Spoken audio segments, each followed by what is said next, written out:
I always say that if I couldn't laugh my way through this job, I would cry myself into a glass of wine after every show because the material we cover, Alex, is so upsetting.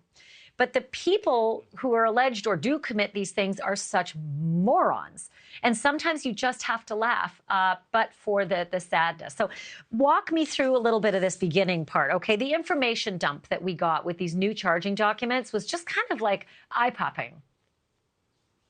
Yeah, I think there was a ton of questions that we had. Like, first and foremost, the fact that this death happened more than a year ago, but the arrest didn't happen until, about a week and a half ago. So why is there that huge gap? But also, what facts and evidence do law enforcement actually have? And it really came from this amended indictment that dropped late last night, in which case we got so many more details about Kouri and her character, about the mountain of debt that she was reportedly in, and then also, like you've been mentioning, how she actually got her hands on hundreds of dollars worth of illicit fentanyl that police believe she used to lace her husband's Moscow Mule and ultimately kill him.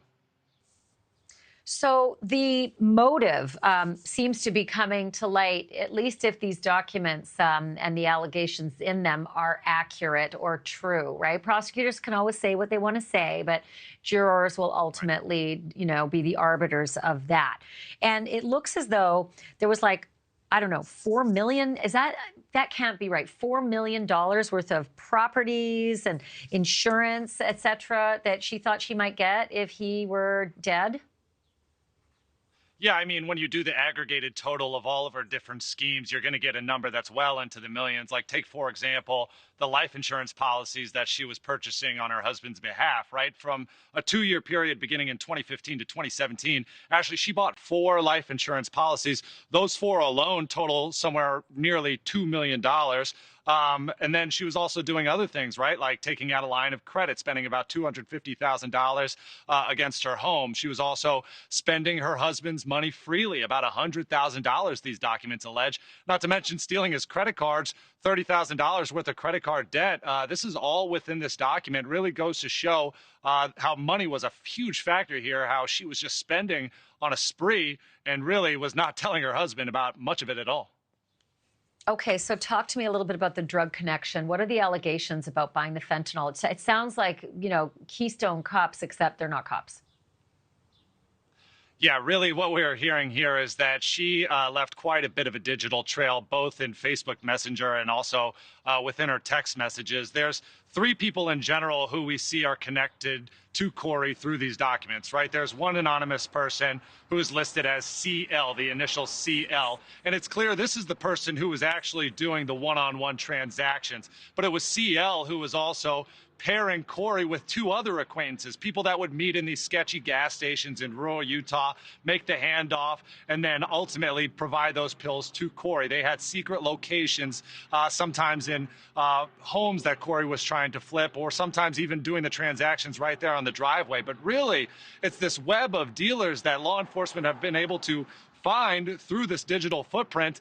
And to me, Ashleigh, it's very clear, based on all of this new information that we're getting from this amended indictment, that these drug dealers have flipped on Kouri. They have just given every bit of information that they might possibly have in order probably to save themselves, but really ultimately throw Kouri under the bus and all the drugs that she was buying. I mean, that's how it works, Prosecutors and police look at these guys and girls and say, you want to go down, or do you want, your not so close friend to go down? That's an easy one.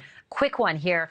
Very dramatic moment in these charging documents between Eric Richins, the victim, his sister, and Kouri Richins, who thinks she's going to drill open a safe a couple days after he's dead. What happened? Right. This is a wild anecdote that we found within these documents. Only 3 days after Eric Richins died, Kouri Richins had hired a locksmith and brought him to the house to try to drill into Eric's personal safe.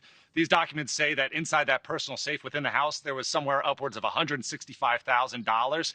Kouri trying to get into there, but Eric's sister was also on hand. She stepped in. She said, hey, you do not have authorization to do that.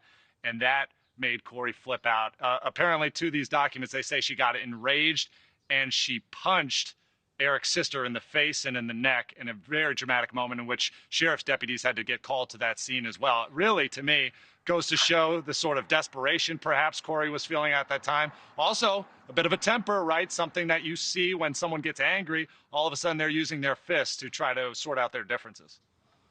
Oh, that will be litigated as if it can get into the trial, if there's going to be a trial or a plea, who knows? But wow, those details are crazy. And it's just the tip of the iceberg.